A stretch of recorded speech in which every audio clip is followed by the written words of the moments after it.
Salut les élèves, alors voici les étapes du processus d'enquête en histoire.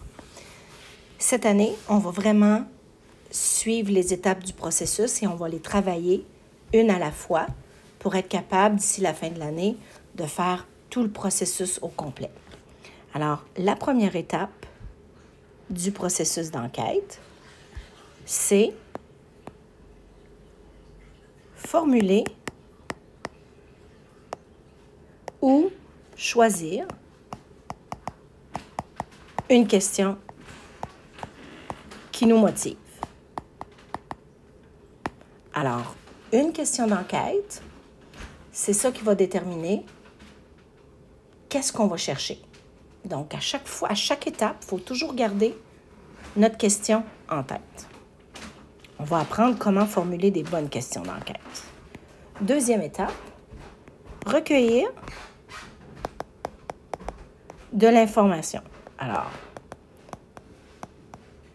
sur le net, dans un livre, à la bibliothèque, on cherche des informations qui se rapportent aux questions qu'on se pose. Et souvent, quand on va recueillir des informations, on va consulter des sources primaires et on va tout voir qu'est-ce que c'est ça. Et on va voir aussi des sources secondaires. Alors, j'y vais pas en détail pour l'instant.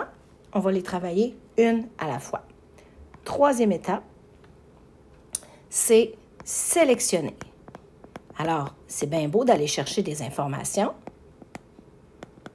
mais il faut être capable de choisir les bonnes pour pouvoir arriver à répondre à notre question. Donc, j'ai formulé ou j'ai choisi une question. J'ai recueilli beaucoup d'informations dans différentes sources. Et là, je suis rendue à sélectionner les informations qui vont bien sûr me permettre de répondre à ma question d'enquête. C'est le but. La quatrième étape, je dois analyser. Alors, évidemment, je dois passer toutes les informations que j'ai recueillies. J'en ai sélectionné quelques-unes. Je dois analyser les informations que j'ai sélectionnées et je dois me poser la question, est-ce que ça m'aide à répondre à ma question d'enquête? Alors, je ne fais pas juste les trouver, je les sélectionne et je les analyse. À cette étape-là aussi, c'est le temps de faire des interprétations et de relier ça à ma question d'enquête. Cinquième étape, je dois tirer des conclusions. Alors, tirer des conclusions.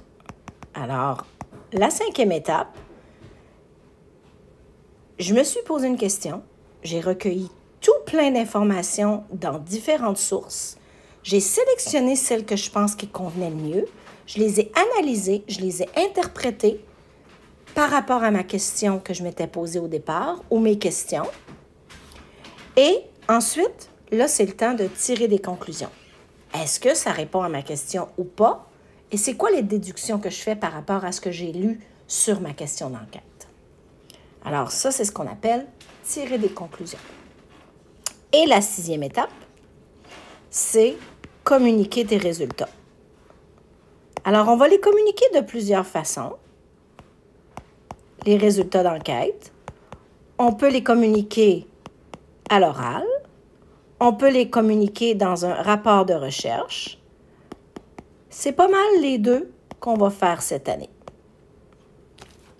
Donc, communiquer tes résultats à l'oral dans un rapport de recherche. Maintenant, cette année, nous allons travailler deux grands domaines en histoire, le domaine A et le domaine B. Alors, le domaine A, c'est la création du Canada. C'est le grand thème. Alors, bien sûr, on va parler de la Confédération à ce moment-là. Ça, c'est le grand thème. Il y a des petits thèmes. Donc, l'unité 1, donc ton projet numéro 1, c'est septembre et octobre. Ça, c'est le premier projet qu'on va faire. Le premier projet, bien sûr, c'est une enquête. Tu vas devoir choisir, tu vas devoir explorer un enjeu. Et là, dans les ressources qu'on va aller voir, on va déterminer quels enjeux on peut explorer. Tu peux explorer un grand événement qui s'est passé pendant cette période. Alors moi, je vais vous donner des choix de thématiques et vous allez pouvoir faire une recherche pour trouver des informations par rapport au thème. Ça peut être un grand mouvement aussi. Souvent, à cette époque-là, il se passait des grands mouvements qui avaient une influence sur le Canada. Et ça se passe entre les années 1850 et 1890. Alors, ça, c'est le grand domaine art.